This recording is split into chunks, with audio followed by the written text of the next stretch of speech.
আসসালামু আলাইকুম। আমার এই ফার্মির যে কেসটা বানানোর পর থেকে কিন্তু আপনাদের সাথে কয়েকটা ভিডিওতে শেয়ার করছিলাম।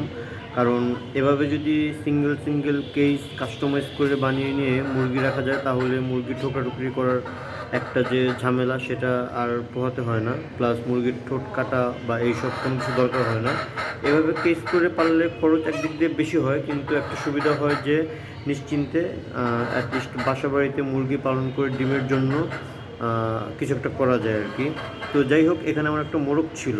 মোরগটা এতটাই বড় হয়ে গেছে যে এই জায়গাটা রাখতে খুবই সমস্যা হয়ে যাচ্ছে। একটা মুরগির জন্য এটা কিন্তু পারফেক্ট একটা কেস, কিন্তু মোরগের জন্য না। এর জন্যই মোরগের জন্য একটি আলাদা কাস্টমাইজ করে কেস বানিয়ে নিয়ে আসছি। কেসটার হাইট হচ্ছে 30 ইঞ্চি, মানে 2.5 ফিট, এবং কেজের দৈর্ঘ্য এবং প্রস্থ হচ্ছে 24-24, মানে 2 ফুট 2 ফুট।